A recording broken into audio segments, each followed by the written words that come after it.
For courses exploring the foundation of modern philosophy, as well as live events bringing philosophy to life, visit philosophyportal.online and become a member today. Throughout 2024, our members get access to 4 monthly events. In February, we focus on the concept of communism and welcome guests Carl Hayden Smith, David McCarricker, and Alex Ebert. Find out more at philosophyportal.online. All right, welcome. This is a totally new experiment for me and perhaps also for my guest, Jacob Kishere. I'm really excited to talk to Jacob. I've been following his work on Sensespace for maybe 6 months. I've been aware of it, and I've noticed that Jacob's having a lot of conversations about Christianity, exploring. I also have been very impressed by Jacob's music experimentation, hip hop work.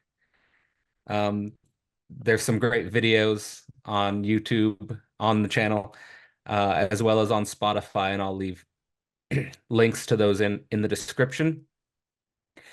In terms of this experiment, what I'm trying to do, I guess, is I would call this, let's say, experimenting with Christianity podcast or something like that.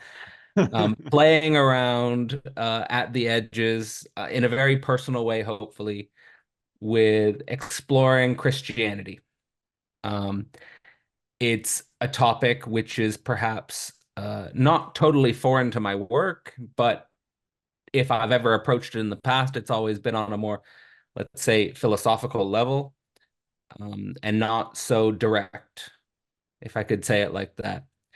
And like I said, Jacob's been exploring Christianity, and also, from what I've heard about his personal travels, there are some major themes here and overlaps, not just with what I'm interested in, but also my personal history, specifically here, thinking about the relationship between religion and psychedelics, maybe specifically Christianity and psychedelics. And I'm really excited to dive into some of those themes with Jacob. So, Jacob, first, I just want to welcome you to this podcast and for joining me in what is a very experimental first step into a new topic. And maybe just to start off, just give a little bit of background about, who you are, where you're coming from, and yeah, we'll go from there. Thank you very much, Cadell. Honored to be joining you for the start of this. I definitely consider myself experimentalist in chief in life. So this feels like the right spot for me to be joining with you. And I've been, watching what you've been doing with Philosophy Portal for the last few years, and very, very compelled and impressed by the way that you're kind of helping to nurture the philosophical commons and binding together all of these different kind of budding post-university, post-conventional, interesting people and essays and so on. So yeah, this is a really live journey for me, and one that I try to express in a multiplicity of mediums. Sensespace has been really a journey into dialogue and mystery in life. And I'd say that my journey with Christianity began first and foremost with relationship to the unknown um, at an experiential level. And that was something that I found deeply compelling from my first encounters with it, I would say broadly in university years in the context of psychedelics, in nature and with music and so on. And in a way, this relationship to mystery and this kind of curious unfolding path with that in my life, intellectually, experientially, was a North Star for me. And I didn't expect it to lead me to Christ or relationship to God, or this kind of ongoing process of wrestling and reintegrating and reimagining and holding space for a Christianity that goes beyond itself. Um, but that's where I found myself. in the last couple of years. And certainly a significant piece of that has been deep personal struggle, deep, deep suffering. And um, yeah, almost every time I've had a significant breakup in my life, it's initiated like a journey into um, deeper spiritual searching, and not just spiritual search, but like realizing parts of myself that have not yet been realized. And I think it creates a kind of energetic impetus to go beyond yourself. So um yeah, during the COVID years, which I think were particularly transformative for a lot of people, um I spent a lot of that time in processes of contemplation and healing and artistic experimentation. And in the course of that, this notion of Christ consciousness was starting to come more into my parlance. And I'd say gradually what I found is that the place in my experience that psychedelics were opening for me became a roadmap for uh, what it feels like to be in relationship to God in the day to day. And yeah, kind of a marker, like a map for where I would later end up going and practicing prayer. Um, and that has an interesting overlap with the space of dialogos for me, because I really sense that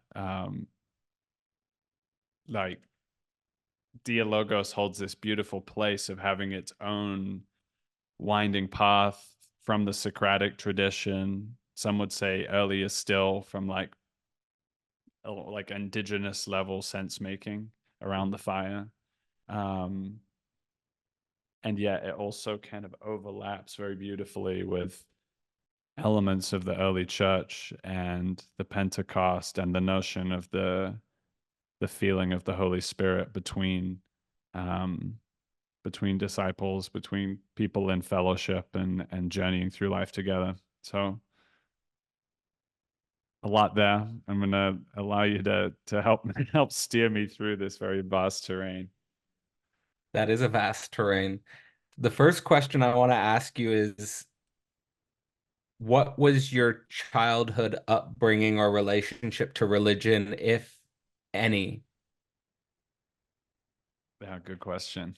Um, Christianity was actually significantly present during my childhood. My dad actually kind of converted to Christianity as a young man when he was 18 or 19, got involved in the church, a Baptist church in South England. Parents were, I think, originally like Christian youth counselors. And before I was born, they were running like a young people's Christian youth space where they were doing like sober raves. It was the 90s, so rave was like the thing. But they were kind of doing like, how can we compete with the mainstream? There was no MDMA going on, but they were still pretty cool for Christians of that time. And then by the time I was growing up, my dad was kind of a pastor, minister figure to a fairly non-conventional Christian community, which actually for many years was meeting in a bar in Bournemouth in the south of England. So they had this like bar space, which in the daytime was became a church space. And I think there was a lot of effort at that time to do something kind of different and cool, and like try to like, okay, this is the church we grew up with, now we're going to do something different. So yeah, the person of Jesus was spoken over me and my brother in prayers every night before bed. My parents had a lot of younger Christian friends. There was a lot of a community around when I was younger. And my dad he dabbled a bit. I think he did go on one missionary trip to Guatemala at some point, and also was involved with a lot of churches in the south of the United States, in Georgia and so on. And he would go out there and kind of talk with them. And Um, yeah, so he was very involved. And then at a certain point, there was a break with other leadership in that church, and my parents stopped participating in that community. And I don't know, when I was around 8 or 9 or something like that, I think we tried another church after that, but it was really lame. And then eventually just like didn't go to church anymore. Um, and And that yeah, was my at that was at 8 or 9? something like that. Yeah, Okay. in that range. And thereafter, basically up until the last few years, both my parents were in kind of like a post church sort of deconstruction. And my dad was writing a lot of blogs about cult dynamics and trying to like understand and unpick like the problematic and groupthink dynamics and different elements that were going on. Um, so yeah, that kind of led me to have a fairly like agnostic, atheistic middle years and early adulthood, and thus entering university as like a secular liberal, um, going very different to where my dad was when I was a boy. Amazing. That's such an interesting journey.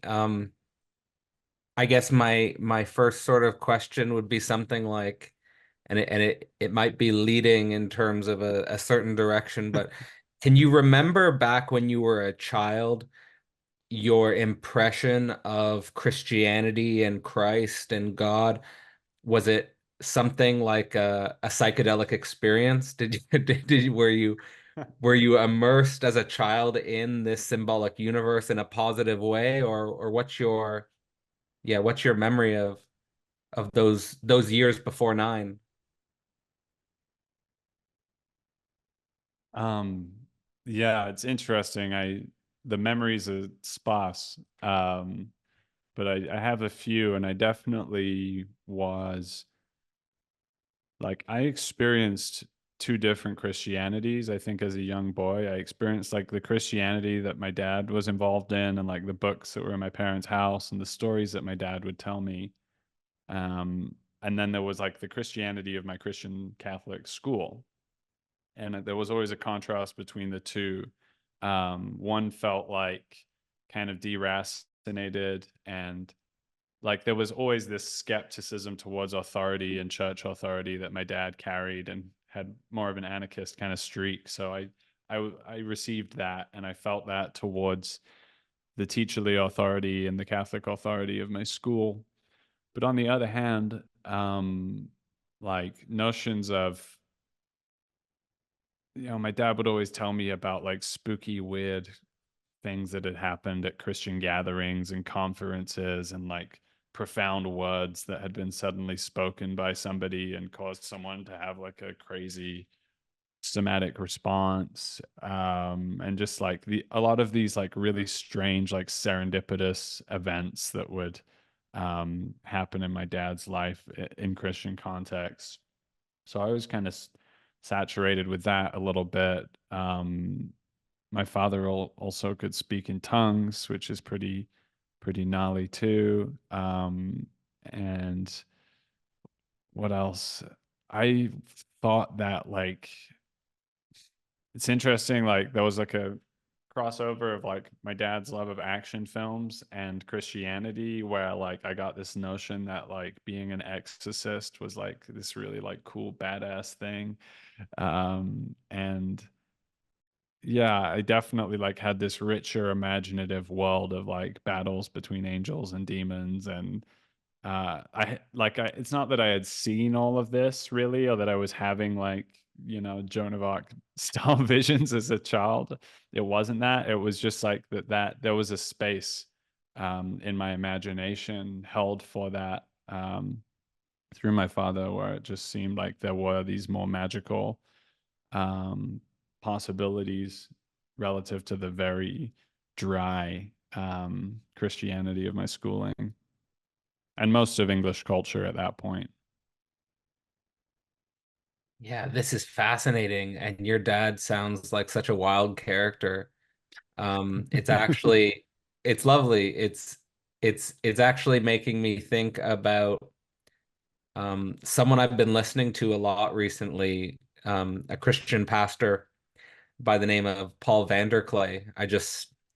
He's Hmm. pretty big in certain YouTube circles, but I've just recently discovered his work, and he's constantly defending this notion of a wild Christianity, like that God is wild, um, against sort of like the very dry sort of institutional structures that we maybe come to think of as participating in the dead God or the deadening of God, and the wild Christianity being much more alive to the actual biblical narratives and stories where God does seem very strange and mysterious and wild, and sending people on strange missions, and going out, you're going to go out, and you're going to do many things which seem extremely counterintuitive to your normal sensibilities of things, right? That they're you're really confronting an order of reality which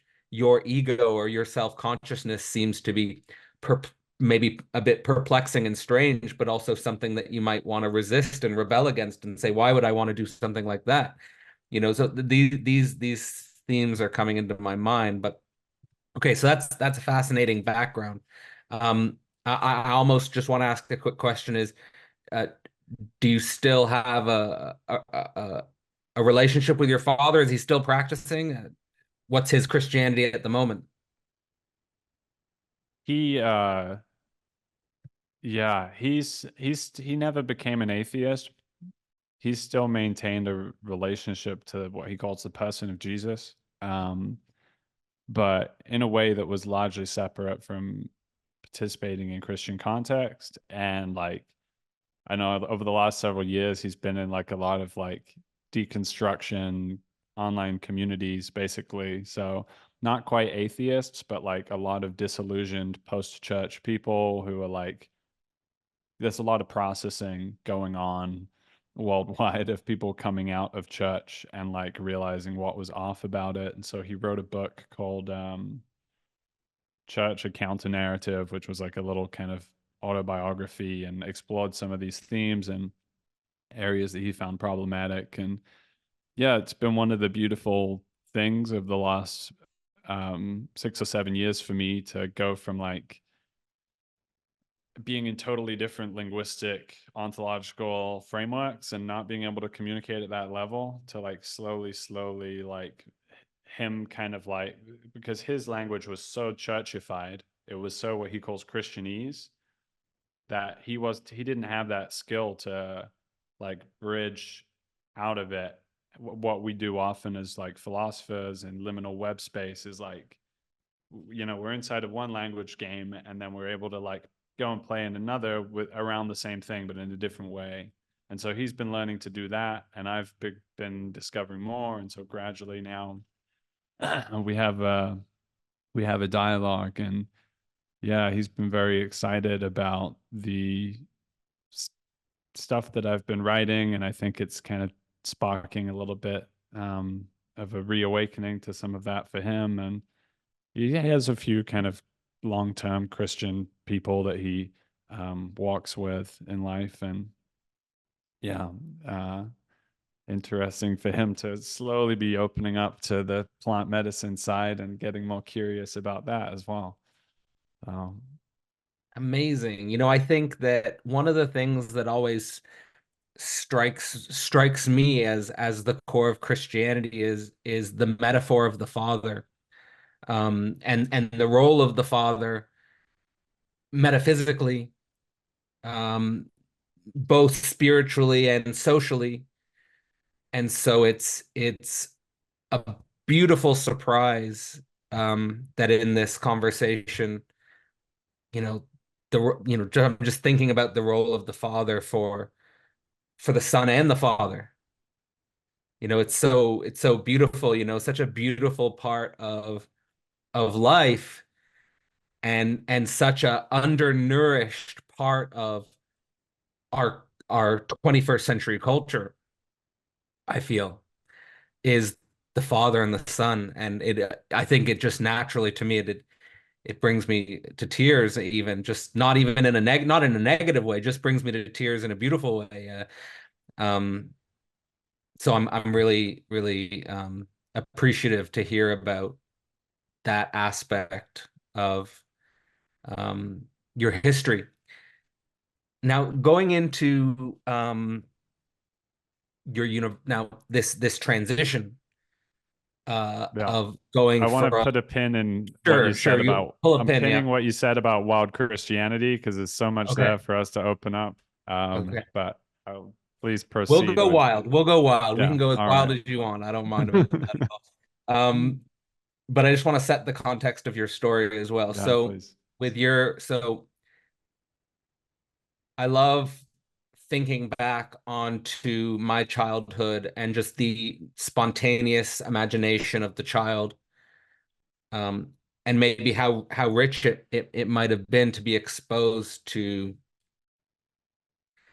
a worldview that could incorporate magical possibilities and battles of angels and demons. And then at the same time, going into your middle years with a more secular liberal point of view and entering university, what do you notice, or what did you notice about yourself looking back on that transition between a more religious upbringing towards having a more secular perspective as a young man? How did that impact the types of books you would read, or your outlook on life, or maybe the way you thought about yourself as a man? Is there a real, did you notice a real transformation inside yourself there, or how did that unfold? Mm. Oh, this is such an opportunity, Cadell, because like nobody's ever asked me these questions in this way before. So it's really provoking, like um, novel neuron connections to be made. I think reflecting on it now, it feels like that like early, more magical Christian space for me was still in that phase of childhood where there's not really like an academic expectation. There's not like a worldly orientation. You're still just in that like kind of bobbing along, like you just go to school and you play with your friends and it's not so bothersome. And it's wonderful that children still can have like these deep like seeds and curiosities in them at that age.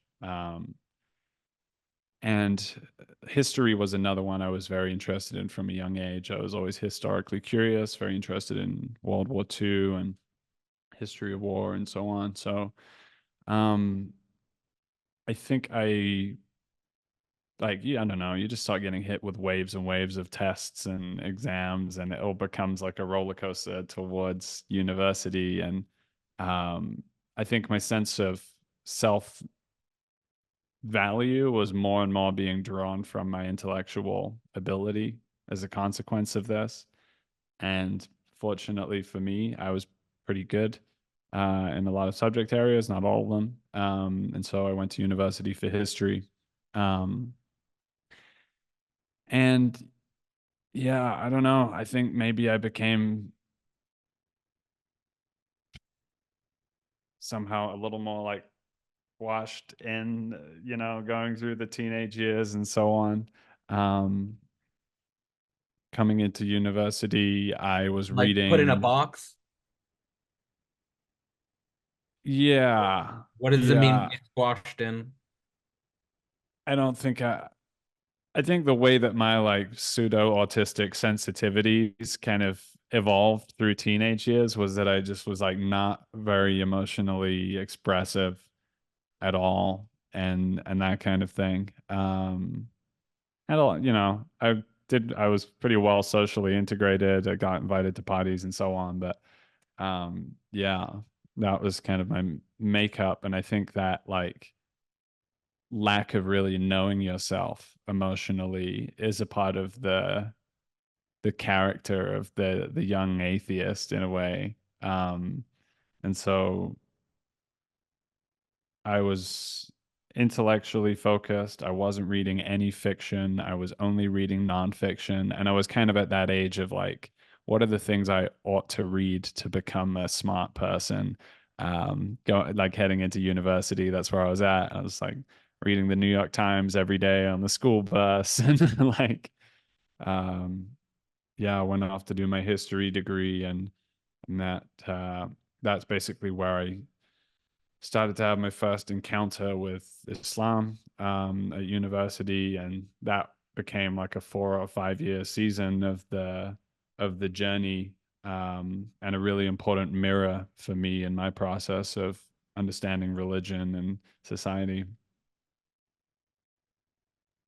Now we start to see, I think, many overlaps with our stories because I didn't really have a religious upbringing, um, but I relate to a lot of what you're talking about with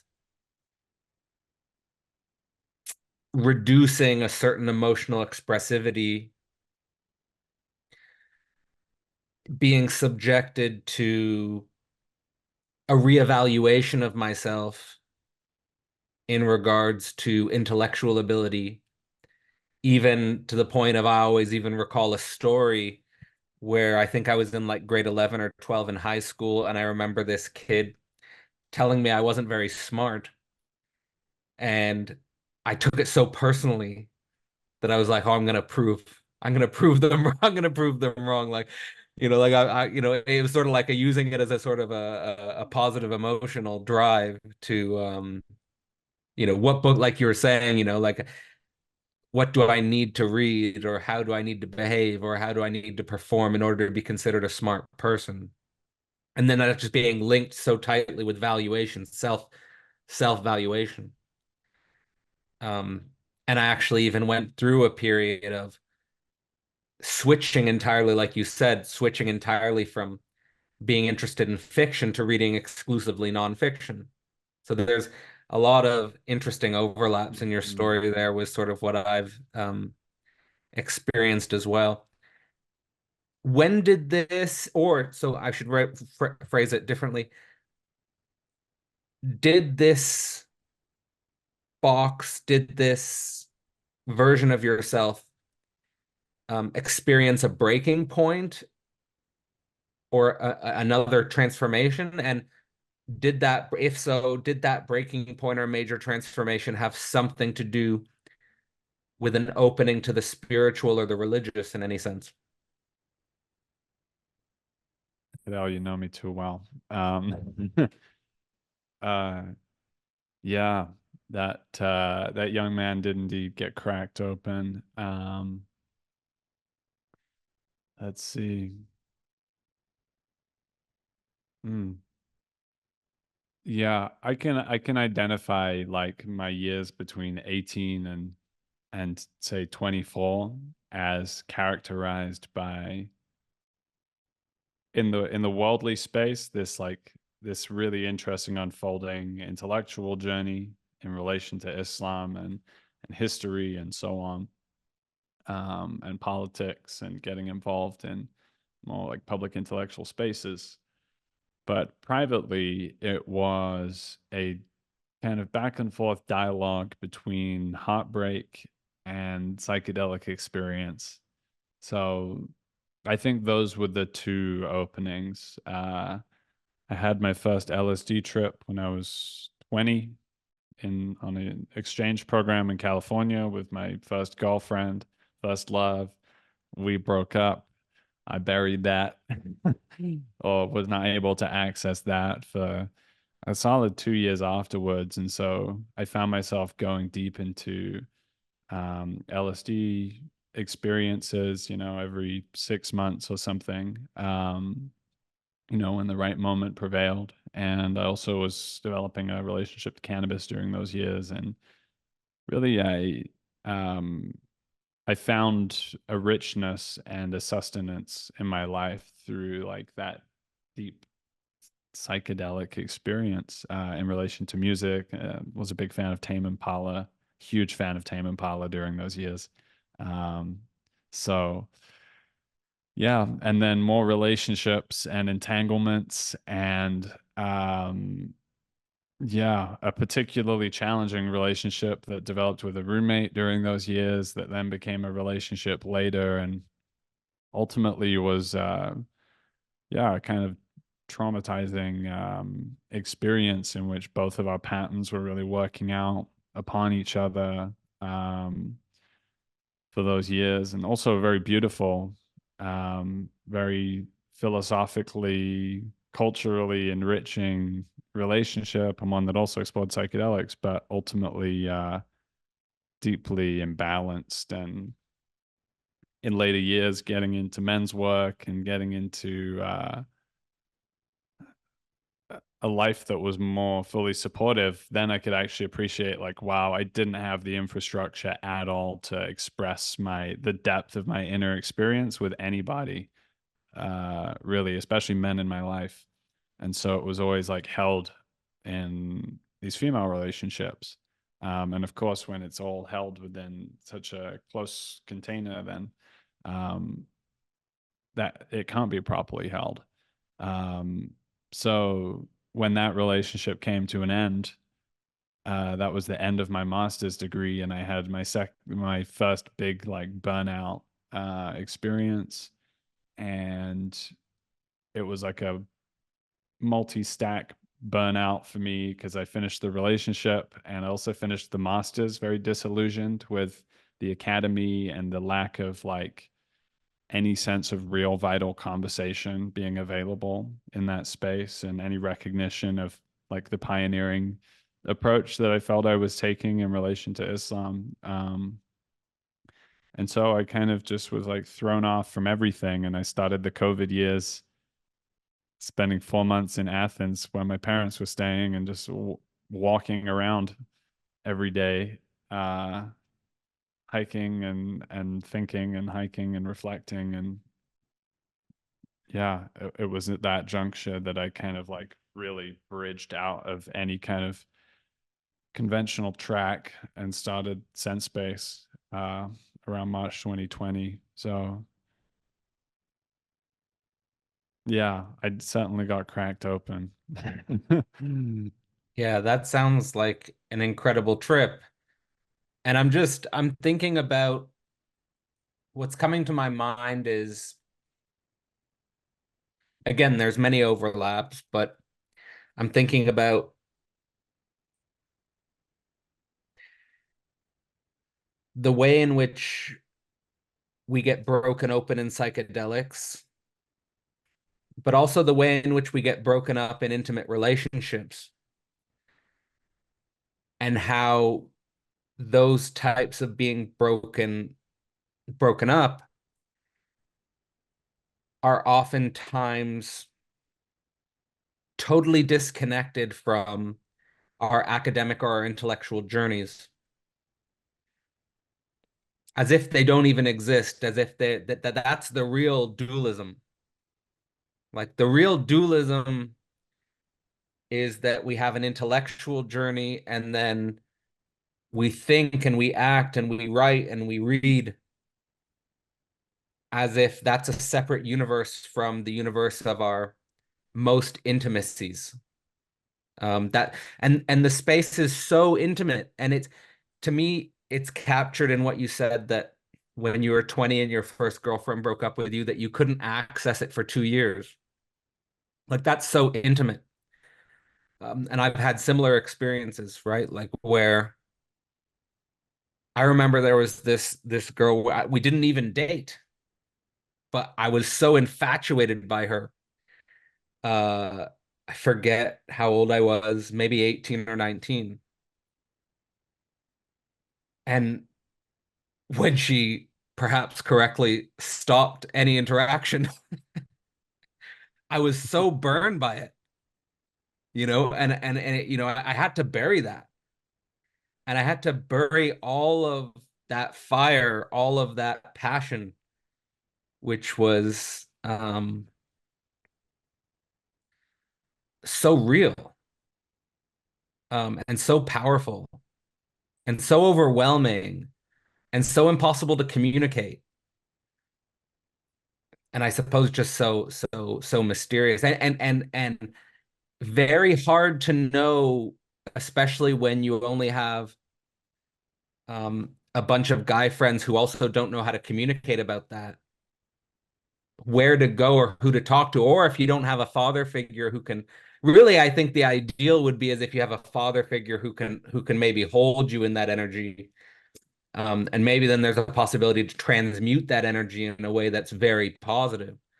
But I didn't, I certainly, that wasn't my situation. But yeah, that's coming up for me as like a major thing to think through and work through and reflect through, not maybe even if we don't get to it, but just in the future. Um, Can I just say that is so deeply true. It's mm, so deeply true, and it's such a like you're holding up a mirror through which I can see the experience of those years so clearly. Like that dichotomy between the two was the dualism I lived out, and what was going on privately was so real and yeah, so deep and so in many ways so much more real than this thing that we always like, this is what I'm doing and this is what my life is about. um exactly. and the lack of, yeah, just the total lack of that being, it was a deeply unintegrated thing. And like you say, my father wasn't particularly involved during those years, and so uh yeah, I my the the culture that I lived in failed me. Mm. But it provoked me to search for deeper resources because all of those other things had failed. I was really going deep into just walking around in the forest all the time and connecting with the trees, and I didn't have God, but I had um, some nominal grasp of how to utilize cannabis and psychedelics and nature to enter into a phenomenological space, which was actually integrative. Like I would look at these branching trees and the roots, and it would start to kind of act medicinally upon that deep fragmentation. Um, and I think this is why my master's degree thesis was already starting to get like outside of the space of recognition, was because the effect of these entheogens on my mind was starting to like cause me to naturally integrate a lot of different categories together that normatively we think of as separate. All right, so that leads very nicely into what I wanted to ask anyway, which was something of like a question with two different aspects to it. And I want to situate it in the context of this idea of the culture like this, what you said, the culture failing you. We could say the culture here is a metaphor for the father, even, and maybe we say like that. We could even say that technically, because it's like we always say, well, we live in a patriarchy. So the culture is a patriarchy, and the culture failed. And maybe part of the reason for that was a overly intellectualized, disembodied culture. And here, I think that word intellectual disembodied gets overused or misused unless it's connected to the actual libidinal love relationship dimensions that we talked about. Like, because that's really the embodied dimension, right? Like the libidinal love dimensions. But so anyway, so that culture fails. And then two strands open up for me that I'm interested in your journey is the one is the plant medicine, the cannabis, the psychedelic dimension, and what's going on there. And then the other dimension is, you mentioned it briefly, but the getting into Islam. And how deep was that? And how and what role did that play? And maybe what were you exposing yourself to? Literature, practice, studies? Yeah, and let's see where we go from there. Mm. Yeah, I just love what you just laid out, by the way, with regards to this symbolic landscape of this failure of the patriarch. Um, and the disembodied, which does get thrown around, is a good metaphor for my relationship to my own body and my degree of centering in like areas below the shoulders. Like I was still struggling to come down, like into the heart and below the heart into the gut during those years. So yeah, I was deeply identified and engaged with this inquiry around Islam in the West, which I seem to have been drawn towards and also came to me. And um, it wasn't initially from a standpoint of an interest in participating in Islam. It was from more of an antagonistic standpoint of the secular liberal who is um, concerned with the defense of certain foundational Western values, which seem to be deeply threatened. Um, is how I experienced it, and the timeline and context of my inquiry beginning was like right around 2014 was like right when it sparked off. And this was the year that the Islamic State was founded. My second year of university, the Charlie Hebdo attacks occurred in Paris, and this deeply impacted me as well. And I remember being in arguments with the mostly kind of middle class left wingers who made up like my debate society and that kind of political friendship group that I had at that time, and just like being really shocked to see how radically differently we were seeing this issue. And so I really just had a deep sense there was something here that needed to be understood more deeply, and I kept following that. And I think at least in the early and middle stages, I felt like a sense of missionary responsibility to understand as deeply as I could this issue in service of this like larger Islam in the West like dialogue. Like how could we come to know Islam to a degree that would allow us to actually relate to it properly? Um, and of course, in parallel to that, I'm having this somewhat separate, but slowly less separate journey with psychedelics.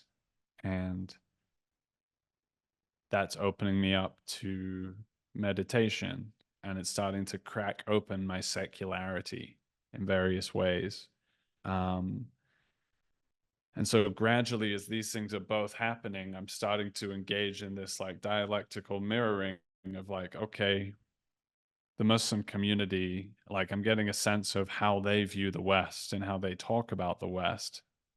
And I'm not like just going in there as like a cultural warrior and just trying to like battle it. I'm like really trying to like listen and understand the other. And what I'm hearing is a lot of really good arguments that in the Muslim community, there's deep intergenerational connection between the elders and the young. The sense of community is so much more palpable. The sense of a like a coherent God, which everyone is organized around.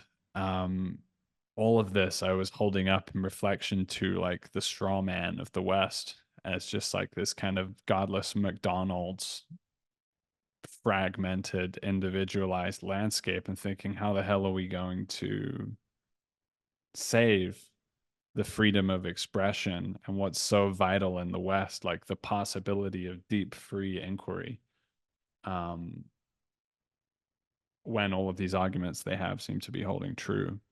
So in the later years of this, I really started to feel like actually the West needs to answer these questions that the Islamic mirror are posing to us. And did they know about your experimentation with psychedelics? And if so, were they open to that, or did that or were these two separate parts? Were these happening totally separately from each other? They being Muslims I encountered, or the university, or Like that your conversations with Muslims and exploration of Islam and the psychedelic side. mm, always been fairly transparent. Like I didn't keep these things a secret, but no, they were pretty well separated Mm. during most of those years. It was only really after the break, like the full break with the conventional, that I started to just like pull all of that stuff that was real and important out. All right. So have your views changed now on what you thought of as the straw man of the West? And if so, how do you view the tension between what you found in Islam with the community and the deep intergenerational connection and a coherent sense around a sense of God where everyone's organized and sort of and Western values? Because you know one of the things that I've been thinking a lot in the last few years is just that if I could pinpoint one central problem, I don't know if I would call it a problem of Western culture, but a problem of modern culture and a feature, maybe a systemic or a structural feature of certain developmental levels in civilization is the total breakdown of generational connection. The father, the most generic term I have for this is elders and children. And within that category, elders and children, there's a lot of differentiations and categories that we could fill that in with, including teachers and students, fathers and sons, grandparents and grandchildren, and so forth. But just, when we say Western individualism, I think what's missed in that word Western individualism is the destruction of intergenerational connection. So just, yeah, how is that culture war interfacing with you now between, on the one hand, again, that very strong connection in Islam and perhaps what you view of the Western culture today? Hmm.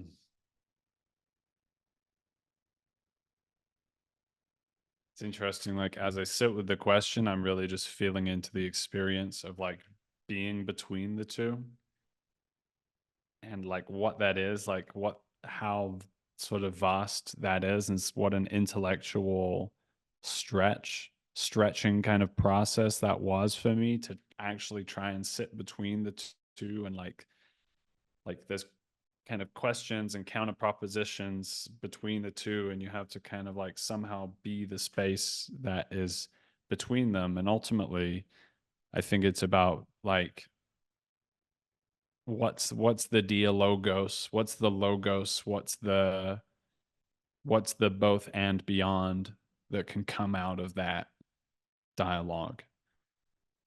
And so that might sound like a really it sounds like a very simple notion. It's like, okay, what's the best things in Islam, what's valuable in the West, and how do we get both of those? But that's ultimately the direction I think that has to go in. And we can't achieve that when there's no dialogue. And the dialogue isn't just having a conversation. And it's definitely not what we call interfaith dialogue, which is really like front representatives of community organizations like elevating themselves. I'm just going to turn off my headphones. Okay, so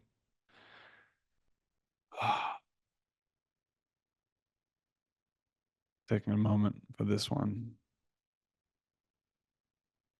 I totally feel the vast intellectual stretching process.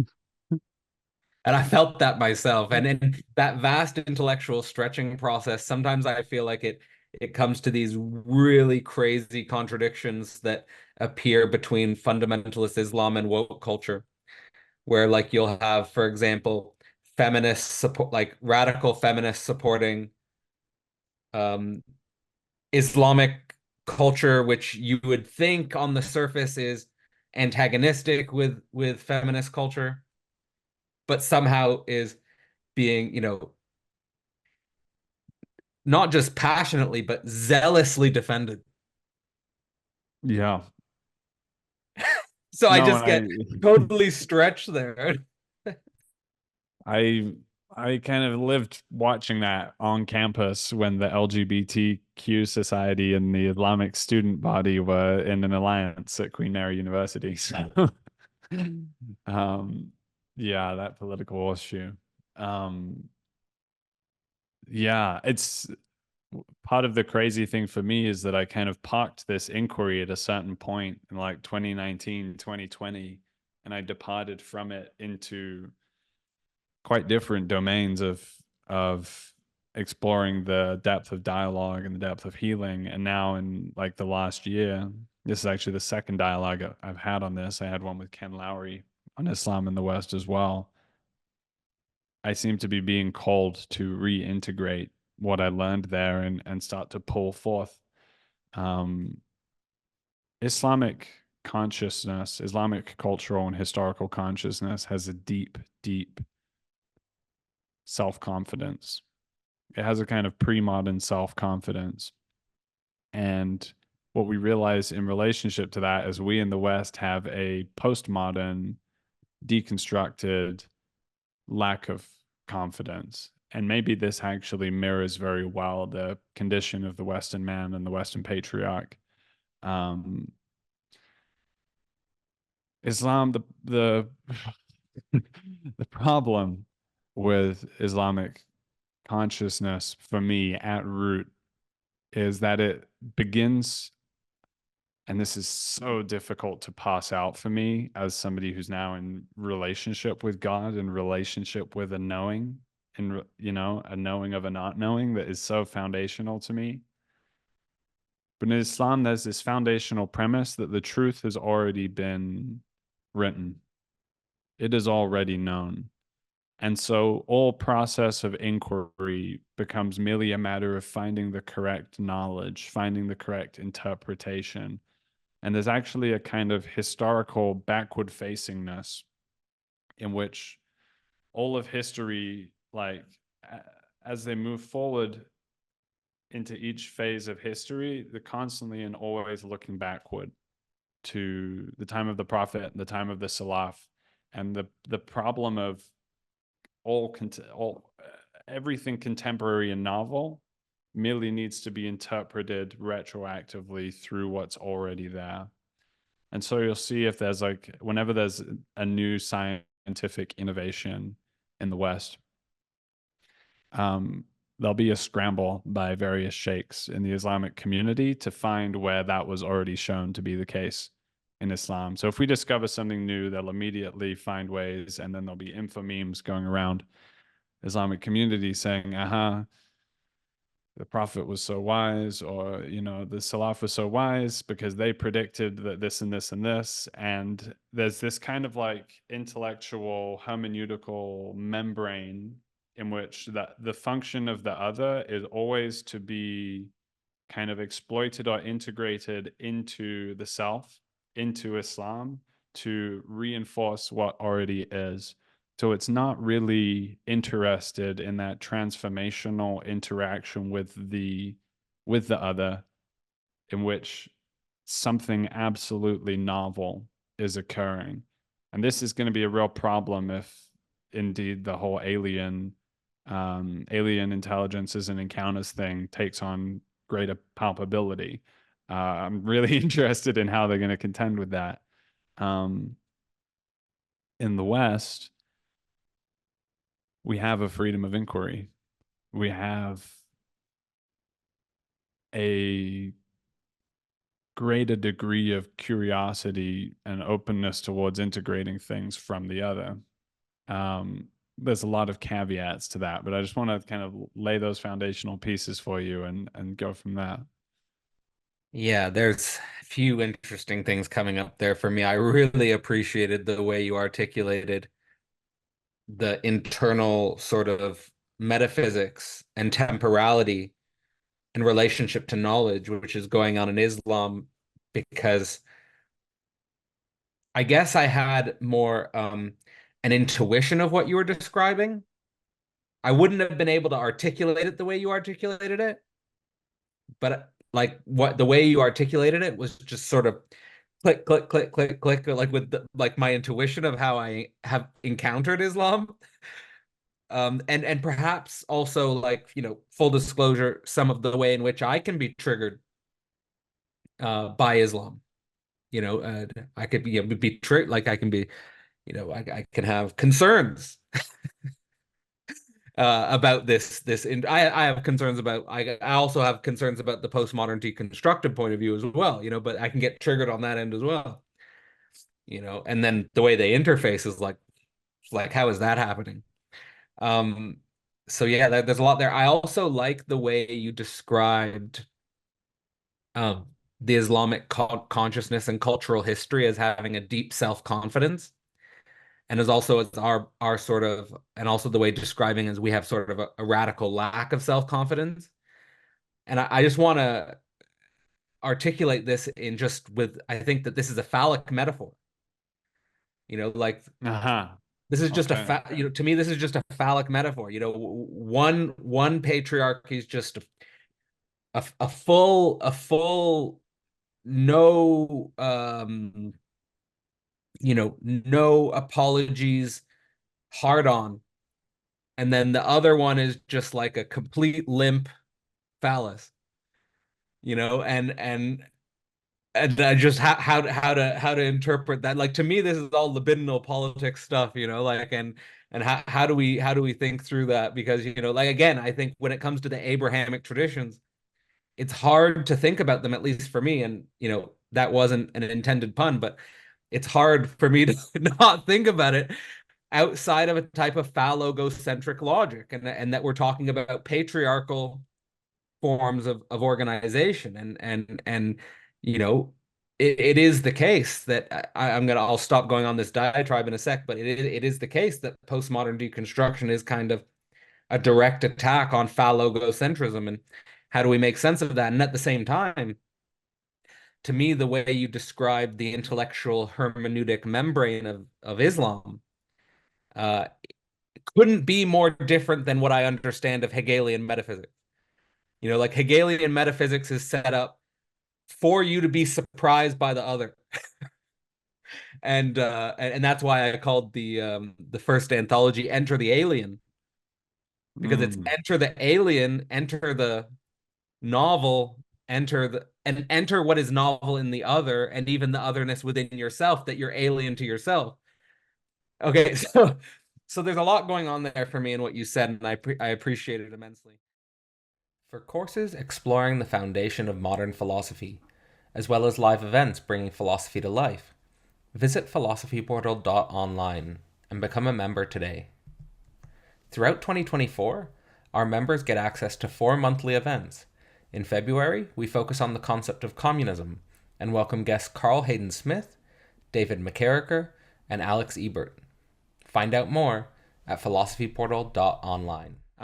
But maybe on that note, I can sort of pick up a thread which I'm detecting in your story, which is that around the time of coronavirus and COVID, you sort of parked that sort of tension with Islam and the West and went more into a different sense space, and started making sense space. And what I'm picking up, and perhaps you can elaborate on this, but what I'm picking up is that a more shamanic and a more psychedelic um, contact was being explored, and maybe that would be a good inroads to actually talking about, in a more explicit sense, your relationship to psychedelics and how that interfaces with Christianity, if it does. Cool. Yeah. Wow. Okay, I'm still holding like the colossal pieces that were moving for me in that last thread. And I sense that this piece now is like a roundabout way that will kind of slot together. So it's going to be an amazing achievement if we can pull that off. But um, yeah, wow. Ugh, this is going to be, yeah. I'm unapologetically self-aggrandizing. Okay. And there's a certain respect in which I experience the symbolic playing out of this whole journey, like of my own personal life, is very, very like, it's like deeply, deeply in relationship to these big symbolic colossal pieces that are moving and also need to move. Um, in service of like getting through the eye of the needle cultural moment that we seem to be in. Um, so that's not because I'm super great. That's thanks to God that I'm interested in the things that I'm interested in. But um, I really like the way you put that as well. Um, Sensespace was, yeah, I guess an intuition somewhere was seeded, and it was really drawn out of the phenomenology of um, a lot of experiences with LSD, and only probably one experience with mushrooms, and a lot of experience with cannabis during those years, in which I was deeply interested in what we could say is like the horizontal landscape of mystery. It wasn't until later that it kind of popped open into this relationship to a larger other.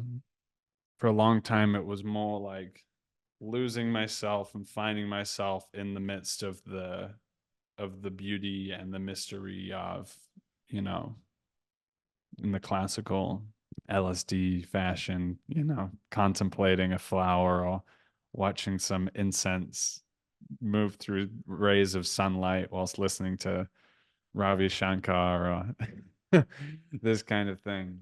Um, and I was also radicalized by my experience of the utter lack of dialogue in universities.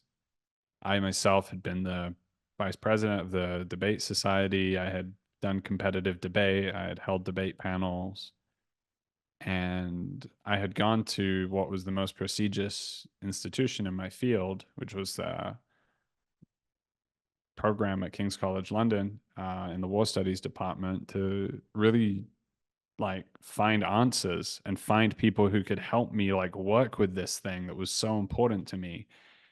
And lo and behold, like I just went to the office hours of these guys who were so reputable and had such big rep on Twitter, and like in their little academic like jerk circle were doing really well. And they just were so not interested in any kind of emergent conversation.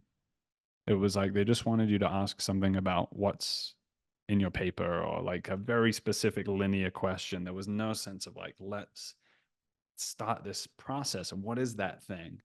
And I was feeling that in the culture, and I was like wrote a piece in like 2019 about the rise of the intellectual dark web. Maybe it was 2018. And I just felt myself to be at this zeitgeist moment of just like it's alive. I can feel it. The hope is there, and this thing was gathering. And the article itself got retweeted by Jordan Peterson and Joe Rogan, and like blew up online and like crashed the website of the blog I was writing for. And um, so it just felt like this, I'm going to follow this into the unknown. I don't know where it's going to go. Um, and so that was also part of the spirit, was just like follow what feels alive, what feels emergent, and start having these conversations. And that was the passion. It was to have really alive conversations. And that started happening, and that continued to unfold. And um, I had a number of very sparse but deeply transformative dialogues during those years. Among them, uh, encountering Jordan Hall, having a random conversation with Jordan Hall at the Rebel Wisdom Summit, and um, yeah, a few early conversations with people in the Dialogo space, all of which really, it was as if something in me had, like some part of me had been some sensitivity had been exposed to the energy of wisdom, and I was just searching for that. And then I would find these people who embodied such a depth, like an unrivaled depth of that to what I had encountered thus far, and that just like inspired me to go on. Um, and thus I did, and slowly that journey became more symmetrical. Let's say, like beginning out, it was much more like me down here and all these wise guys up here, and my goal was just to like get into those interactions where I could um, experience that deep wisdom energy. Um, but slowly I began to realize like, no, this needs to be more horizontal, and um, the men's work became a big part of that, like pulling down what I was learning in Dialogos into men's group containers and working with some people one to one. And yeah, thus also began a really transformative 2 year relationship with a woman who herself had been an artist and a music creator. And so uh, she was several years my senior, and she kind of played a role of like nurturing um, the artistic, creative side of me in a significant way. And so I started Culture Pilgrim with a rap track, like a tiny little rap track that I did in 2020, and then I decided to do the Substack as the same name, Culture Pilgrim, with that spirit of like integralism. Like I want all the pieces of me to be speaking to one another and be like branches of a tree. Um, and so a lot of beautiful pieces came together in that time, which I'm always fascinated with, like Culture Pilgrim and Sensespace, and like these things I was intuitively drawn to seem to like hold a potentiality of depth and expansion within them that could like slowly be realized over time. And that's where I find myself now, is like realizing the depth of those. I just want to say that the universities are really strangling themselves, it seems. And it must be the universities are really strangling themselves. There must be something structural at work in the universities which is self-deadening. And I Mm. have my own path, I have my own story with that, but just reflecting on your story with that, and I have also my own contact in my relationship with like what maybe we could call the Jordan Peterson phenomenon, and Mm. everything that like is kind of the result of that, whether, whatever, there's so much of it that there's so much that's happened and is happening basically as a result of what we could call like the Jordan Peterson phenomenon. Maybe also like, the Joe Rogan podcast is also that culturally impactful as well. But that whatever is the consequence of that,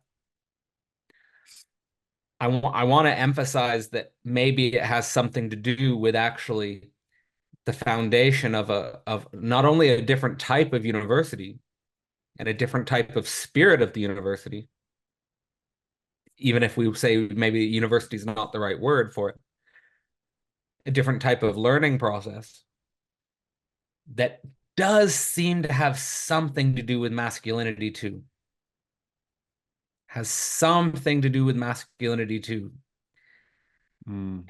And not exclusively, but a big and but an important part of it is like men finding other men and finding spaces to have wisdom conversations or something in that ballpark. So that's very interesting.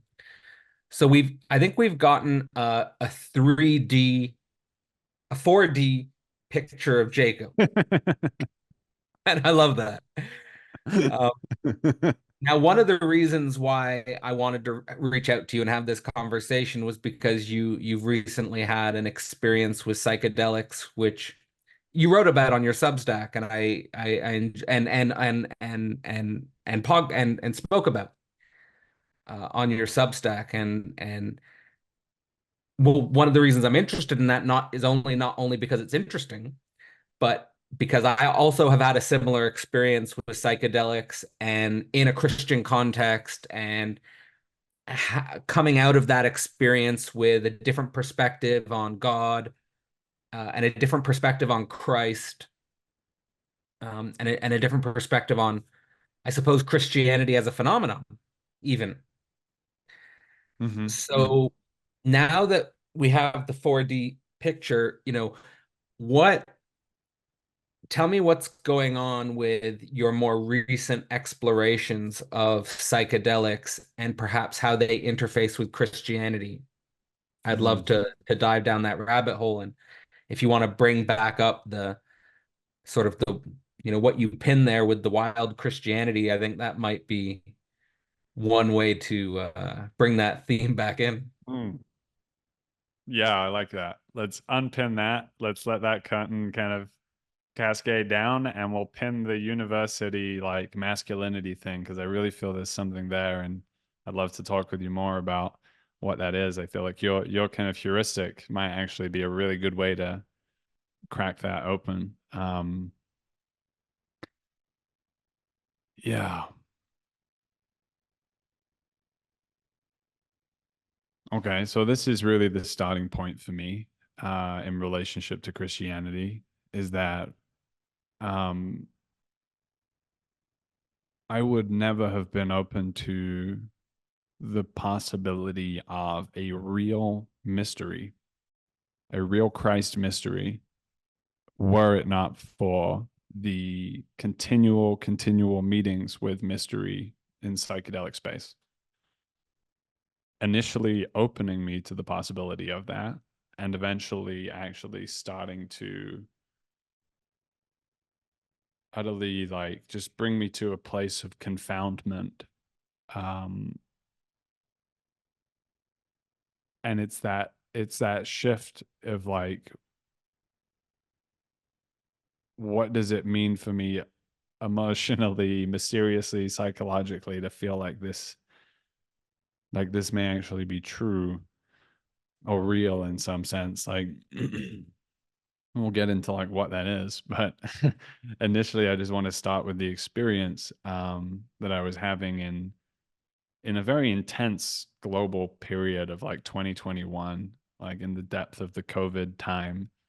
um my ex and I were reading Kazantzaki's Last Temptation, which has been an enormously impactful book for me. It's a deeply mystical, fictional recounting of the biblical stories, and it had the effect of like bringing to life the Christ story in a very psychedelic fashion, which is filled with dreams and visions and um, just like it brings to life these strange, miraculous occurrences in a way that's beyond belief.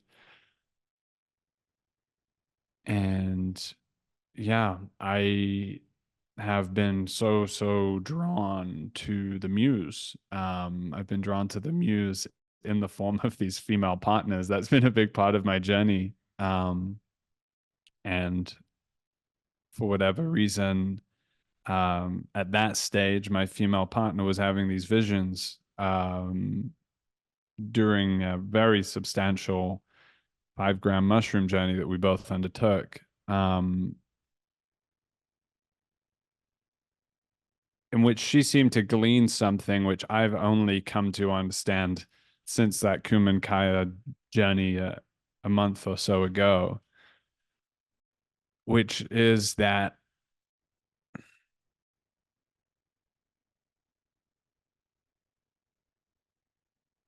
mm, it's almost a sense that what happened then doesn't really just occur as a matter of history, or something that happened in the past, but there's a different kind of timeline that we can tap into.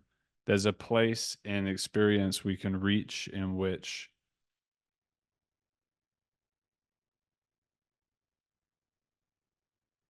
the time of Christ and the time of now are kind of on the same plane.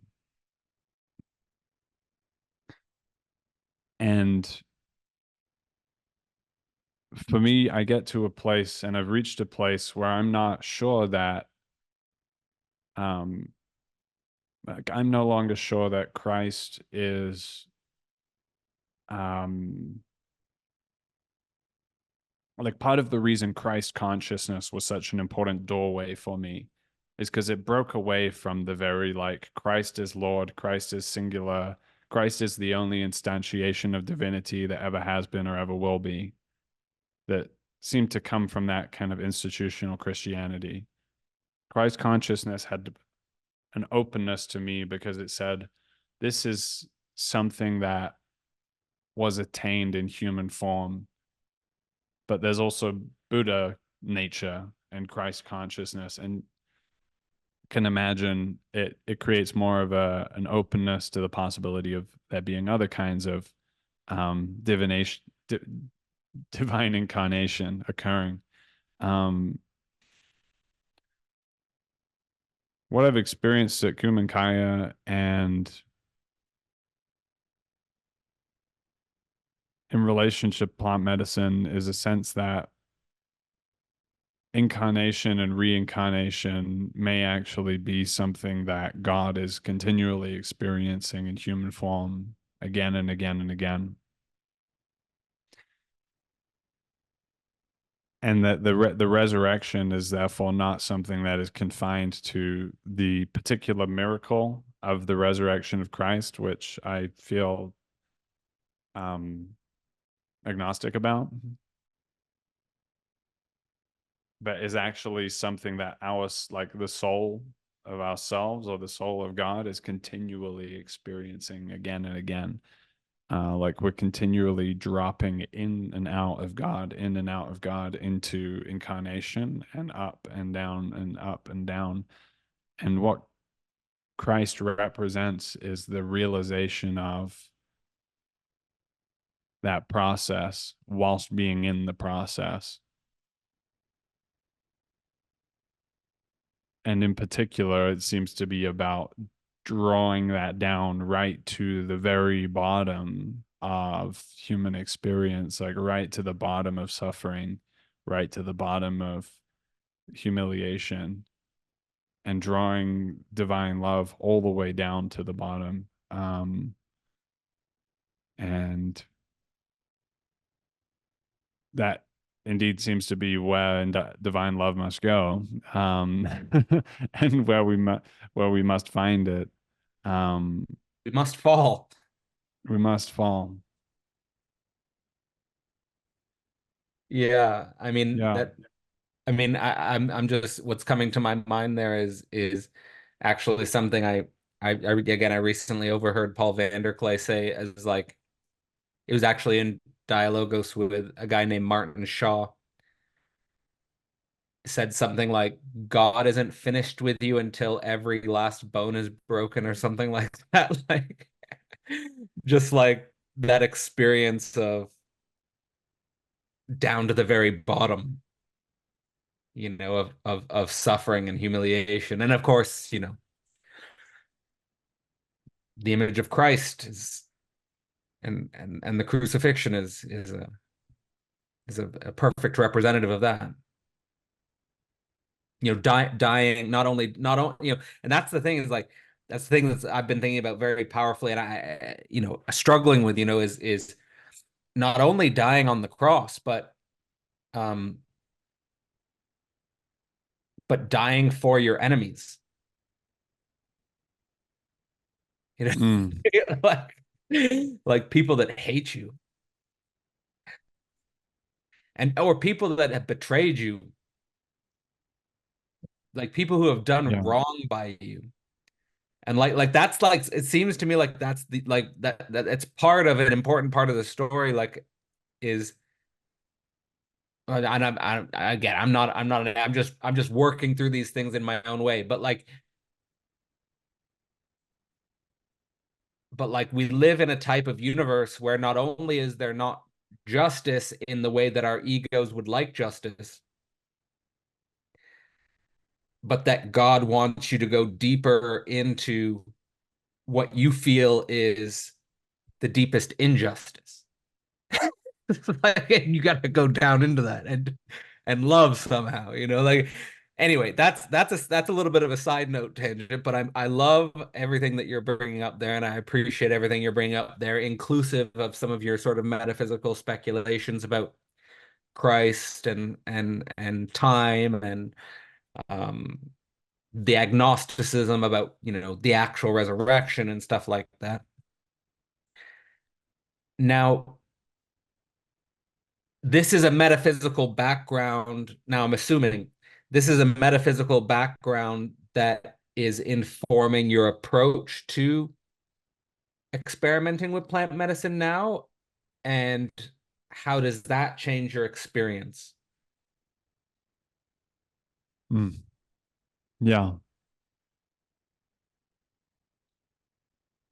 I also want to hold space for what you opened with last time, that you never would have been so open to the Christ mystery had it not been for the continual meeting with the psychedelic space, and sort of the psychedelic space as a space of deep metaphysical, a space which opens up for someone a deep metaphysical mysteries. I had that conversation with Peter Shosted Hughes about psychedelics being an opening to a metaphysical journey.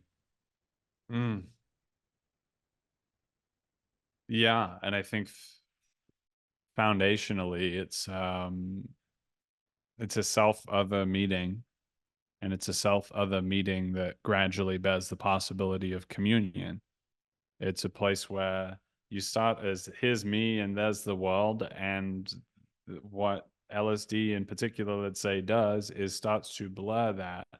And this is deeply, deeply related to what it means to come into a relationship with God, because you can't really, or to fall in love. You can't really do so from a place of like full subject object separation. Um, so I'm going to be cheeky and suggest that perhaps God wanted me to explore psychedelics because that would be the very particular path through which I would come into relationship to God.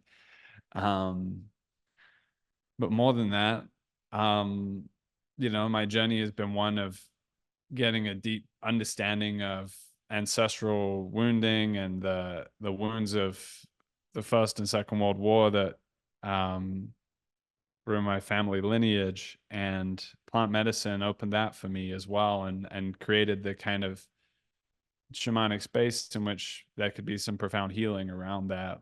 Um, and so I think that the promise of a Christianity beyond itself, which to me is a Christianity that's in deep relationship with philosophy and in deep relationship with plant medicine, and trying to like integrate both of these together as like a, that's the holy trinity of a Christianity beyond itself. Um, those plant medicines are such an integral piece to the possibility of the collective trauma healing aspect of it. And this is going to be super important because Christianity itself is a trauma bearing institution, it's a trauma bearing religion. And so much of the Christianity that still lives is a traumatized, kind of shame ridden, disembodied relationship to the divine and a de-eroticized relationship to divinity, so on and so forth. So I see it as deeply necessary to go forth and learn what we can from the plant medicine traditions and the wisdom born out in them, and also to bear, to be armed with philosophy in that space is great. But I think what you're alluding to and what I spoke about in those pieces is that I actually was encouraged by a number of Christian mentors and friends to bring Christ with me into that plant medicine retreat. And that's not something I've ever done um, intentionally from the outset. And I did so. And it was categorically different. And I felt armed, supported, to go into those ceremonies because I was able, and there were other people there who, also shared faith that I could like, there was another guy, another younger guy there from a men's circle that I'm in. And I was like, I really feel like praying before we go and do this Bufo DMT ceremony together. Cause, we're literally going to go and commune with the divine. And so I want to be like deeply grounded and trust in that. And so sharing a space of prayer with somebody before going in. And then of course during the Aya ceremonies, the ayahuasca ceremonies, um, actively invoking Christ ongoingly um, during the early hours of the ceremony and the later hours of the ceremony. And it was pretty freaky. And I definitely felt like I was getting some downloads of like exorcist style skills. Like I was being shown ways in which to utilize prayer and invocation and Christian symbology to work with healing and to kind of command the medicine or like call the medicine to heal the body or to heal another's body.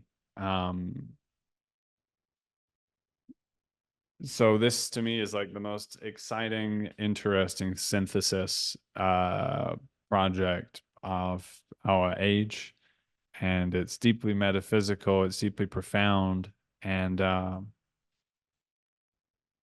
yeah, I think it's possible that there are Christians living a deracinated Christianity, which is less connected to God than non-Christians walking a wilded, intuitive path, which is closer to God. And that's kind of where I was for finding this Christian integration was like intuition's really important to me now. Synchronicity is really important to me now. Really sensing like, oh, am I feeling a subtle call to go and talk to this person, even though it goes against, you know, what my instinct would usually say, or these kinds of things like, oh, I feel called to have a dialogue with this person, or all of this to me is kind of foundations of walking wildly with God that seem to be more readily available in the psychedelic space than attending a mainstream church,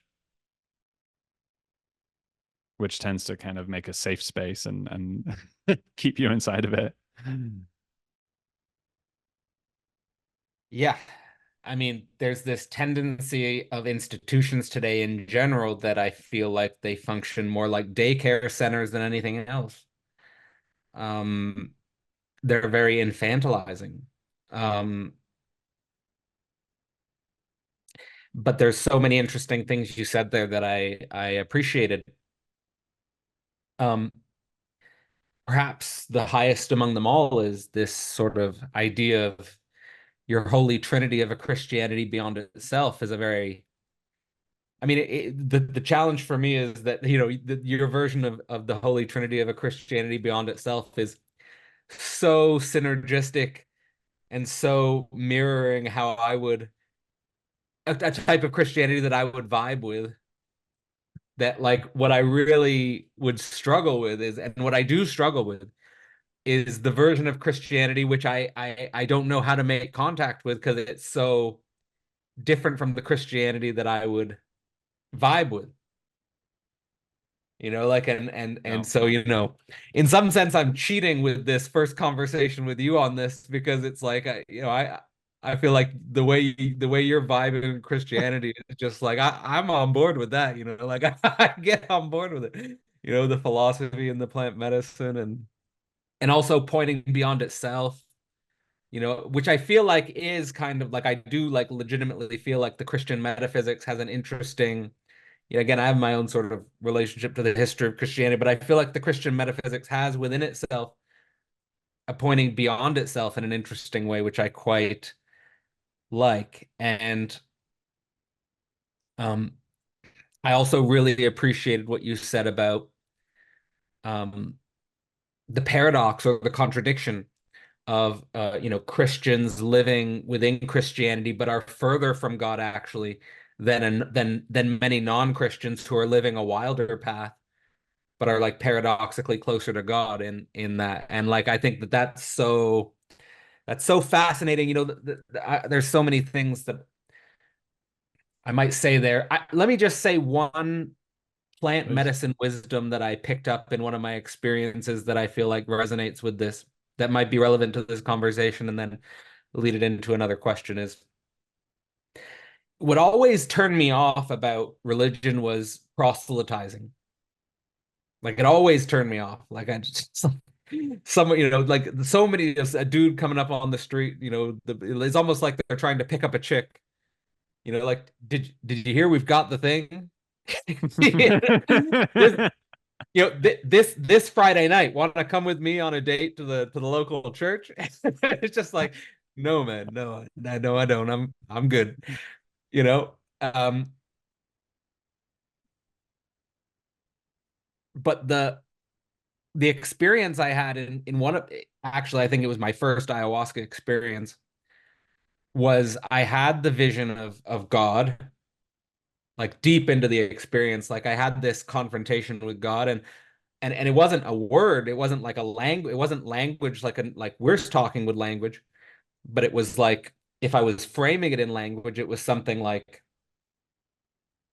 here I am, like here I am, like you've been searching, here I am, you haven't been searching in a conventional way, but here I am. And the feeling and the connection with that experience was not something that I needed to proselytize about. Like I didn't need to, like after the experience and I come down and stuff, I didn't need to go run on the street. I didn't need to go run on the streets and make sure everyone else knew as well. Like I didn't need to go proselytize. My point here is like it's like a form of relationship to, and this is like maybe I could connect this to, maybe it's connected to what you're saying about Christianity beyond itself.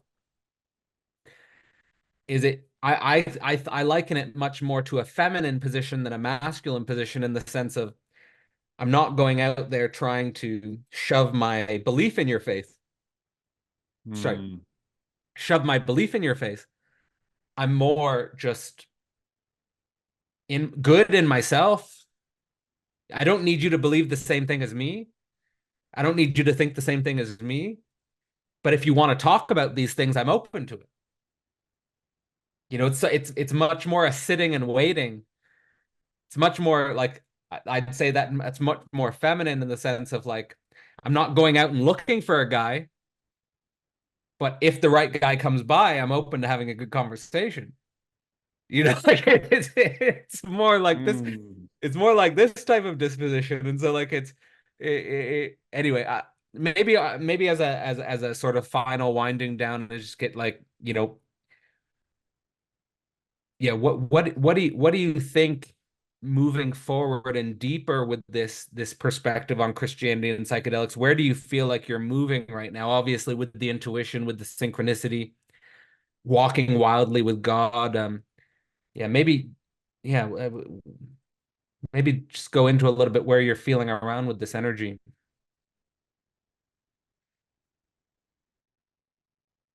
I really appreciate the masculine feminine um, analysis there. And I was so struck also, like when you did this, it was like you could be a Muslim or a Christian. Like it's the same thing. It doesn't matter which tradition you're operating, it's the same like masculine.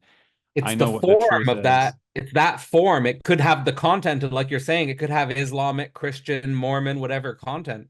It's the form of that motion. Yeah. And it seems like we've been historically running that phallic program for quite a while now and seem to be at a juncture, right? The entire symbolic world around us, like in the sense that the material world is also symbolic, is like just reflecting back, like, no, this shit's not really working anymore. Um, and it seems that a big part of the shift that's demanded of us is the integration of the feminine aspect. And I could really feel the power of that, like as you described it. Like, I don't need to go out and tell you what it is. I'm just going to sit here in my power and it's going to come. And there's also something kingly in that as well. And this is also an interesting, like, something to wrestle with in relation to Christianity, right? Because there is that proselytizing spirit, like, Christ kind of tells the disciples, go forth, tell people about this, tell people about this. And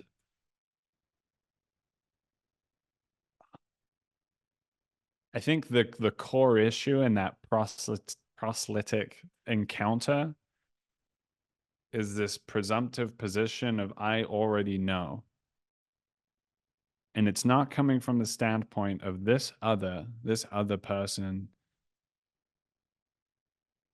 contains God and therefore contains something mysterious, something beyond me. Or at least is like a symbolic instantiation of God that might have something to tell you. And so it's a different way of interacting with the world because you're listening for God everywhere.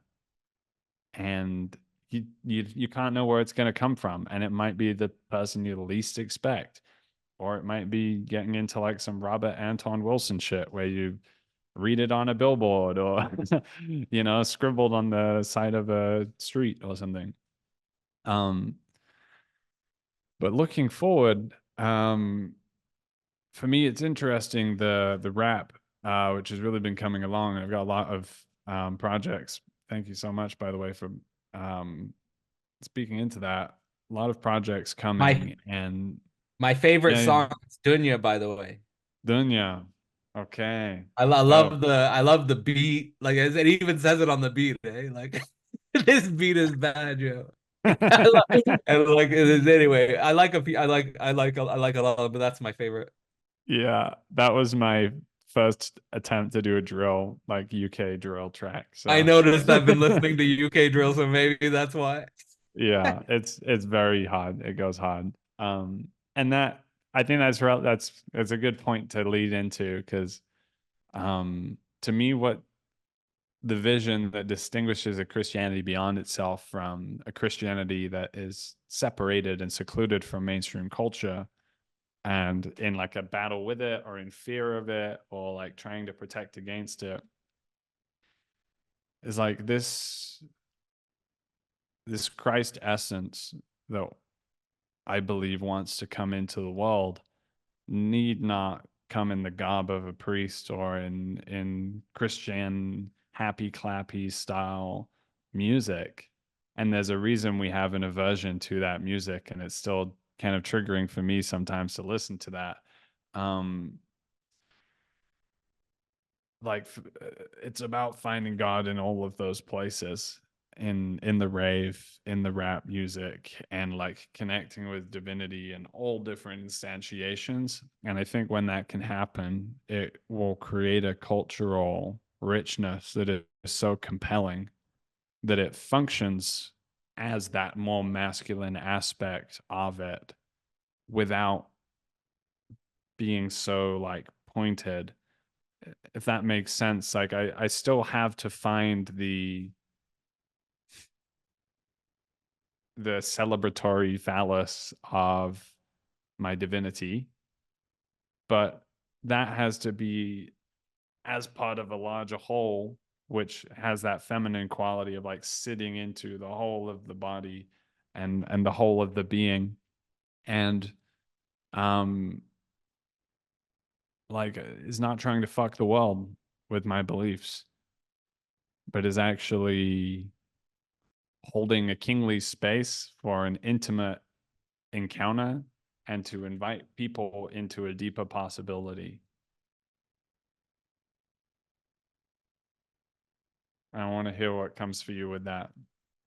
So nice, man. So nice. And this conversation has been so nice. I just want to first off sort of, thank you for being so open and and just for your journey. I mean, your journey is beautiful to hear about. Um, the first thing that came to my mind when you were speaking was the relationship between integrating the feminine aspect and actually sort of recognizing, wait, there's something kingly about that. Um, I think that's so spot on. I think there's a difference between a king and I think like maybe just saying like the metaphor of the father, like there's something different about a father who needs to impose his law from without on the children and a father who can just look at you and just there's just a respect there. Like he doesn't have to even get up. He doesn't have to raise a hand. He could just sit Mm. there.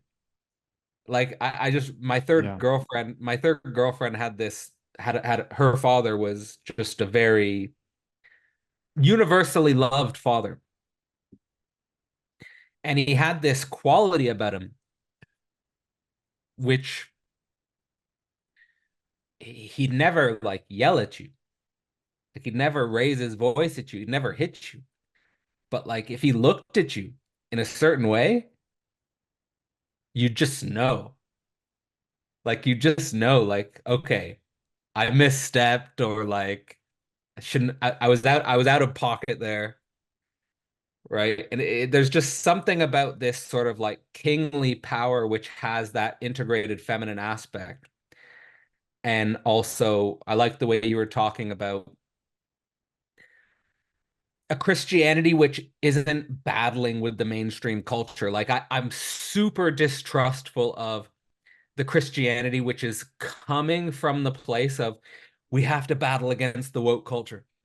It's like, you're just falling into the trap, man. You're just falling into the trap. Like, that actually Alenka Zupancic came to Thought Lab at the portal a few days yesterday, and she was talking about how this relationship between the culture and the like the libidinal anti-culture is like a false dualism.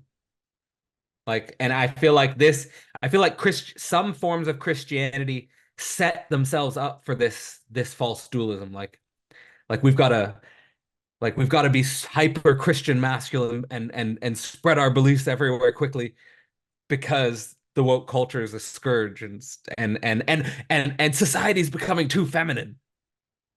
Like this is a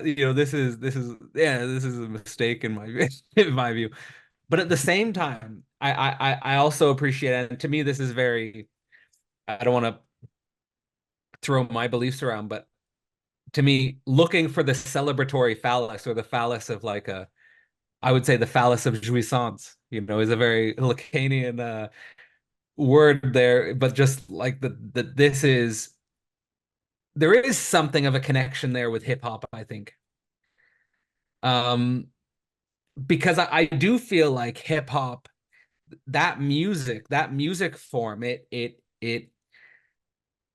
swept the culture in a very interesting way. And it won, like in some of the intellectual liminal web spaces they talk about, and the Dialogo spaces they talk about winning the culture back. Mm. And in some sense, hip hop won the culture. Like, I'm not talking about like in an isolated intellectual milieu.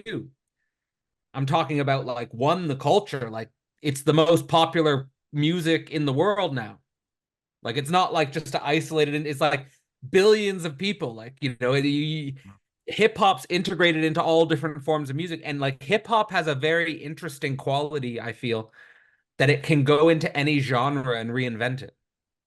Like there's all like sorts of hip hop cross, like hip hop and rock. Like there was like a big synergy there, and like it even like I've seen like country crossovers and like pop, obviously. Like there's even like a archetype of like having a pop star with a rap verse on it.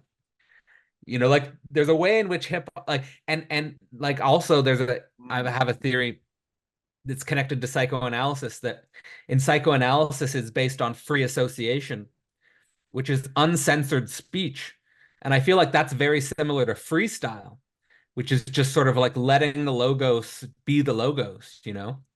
And so there's something very, I think, interesting there with connecting the celebratory phallus with the logos and having a musical quality to it, and that the music and the culture sort of speaks of itself.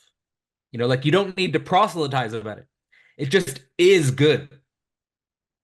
You know, it just is beautiful. And like, well, I want to go over there. You know, so anyway, these are some of the thoughts coming to my mind, but and I'd love to get your response, but I also just want to sort of get your thoughts on like sort of, you know, what you think this conversation has been about and how you're feeling with it and maybe some final thoughts. Yeah, wow. Um, First, it's really fascinating to hear your like understanding of hip hop because I haven't seen it. I haven't been able to see like the big cultural landscape in that way that you've described, and that's really like seeing the way it's just seeded everywhere and kind of culturally conquered without firing a shot, let's say. And yeah, I think it's very important that we do not get caught up in thoughts like, how are we going to scale this thing? How are we going to make this thing big? That, like, that kind of thought to me is precisely leading away from kingdom of heaven's right here, baby. We're feeling it. It's right. You know, it's in this room. Or, you know, the music is happening on the artistic side, the music is happening right here. And it's that feminine sense of like, it's here. We're just being with it. And it was really striking for me. I've been rapping for like a year and a half, mostly written stuff. It was really only through my time at Kumankaya that I started to open up the freestyle. And I really found that coming into a space of feminine like openness in my body was actually really key to be able to like let that stuff move through, let that like logos move through. And I actually had to rap much more like soft chill hop style because that's what's moving freely. um so I think there's a profound possibility that lies ahead of us and actually all around us. And you can imagine that, you know, um, different artists, different intellectuals, different architects, people of exceptional ability in all different spaces might come into contact with medicine, come into contact with God, and come away and do radically different things with that. And that's actually what I hope that it can look like. I don't want it to be all the same thing, but I want the underlying divinity, which is to me the, you know, what organizes beauty ultimately, to be what moves in that space. And as you're speaking, I'm reminded of a really amazing singer and rapper called Marom Fernandez that I met in Europe. He's from Venezuela, and he was talking to me about reggaeton culture in South America and how like that, much in a similar way to American rap, has been so kind of corrupted with base superficiality and kind of like a hypersexualized culture. And he really has a, he's, you know, he's worked with medicine as well, and he has a deep understanding that I received from him of just how much this also like saturates our consciousness and degrades um the potentiality of day-to-day life in a way, although very catchy. um and so what he's working on a really interesting project where he's actually like, from my perspective, pouring like love energy into that genre, and he's creating within the bounds of that genre of like reggaeton style music, but instead of like this superficial like dog eat dog, like I'm gonna fuck all these women and take other men's women and all of this stuff, pouring like pure love, you know, Christ conscious love energy into that. And that doesn't require any kind of religious language whatsoever. It's just like the love and love energy coming into that medium. And so that's a possibility that lies ahead in all different genres. And um, I'm really excited about that possibility. I think we can do something very similar with Dialogos by bringing Dialogos into contact with lots of different milieus, because fundamentally it's about bringing people in relationship with not knowing and uncertainty in a creative, collaborative way. And that could unlock things for all kinds of different people at different levels of the culture. Um, and so too with the musical collaborations. So, um,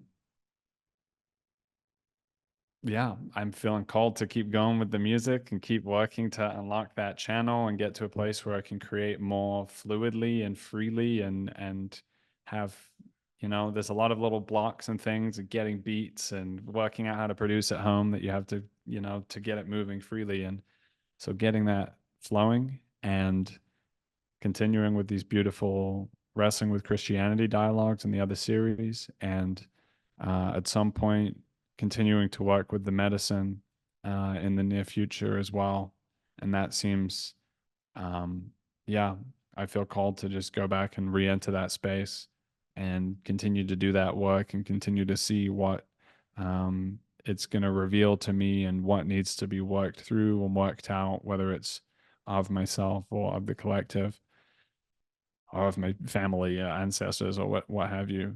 And yeah, those things, they all kind of feed back in and out on all of themselves. And I just hope I can, uh, stay alive on this earth long enough to see more of that realized. And that's just so juicy and delicious and exciting. And yeah, I'm very grateful for this conversation. I actually feel sometimes I'm challenged with the interview format because I'm not used to being like given like continually have the questions brought to me. I'm always like coming back to the other, wanting to like get into the other. And so um but yeah, it's been so insightful to like see your kind of astute analytical mind, and also like the kind of depth of resonance, I guess, between our life paths has just allowed you to um mirror back my own life in new ways. So yeah, I feel like I've just had a, I don't know, super cool like journaling therapy insight process of knowing my own life journey in new ways. So I'm very thankful for that. Yeah. Jacob, it's been an absolute pleasure, and I just want to thank you for being my first guest on this experiment, and it's just been a it's been a true pleasure. So for everyone still listening, my name's Cadell Last. I'm here with Jacob Kishere. I'll leave links in the description to his Sensespace YouTube channel and podcast, as well as some pretty cool drill underground rap music. Culture Pilgrim.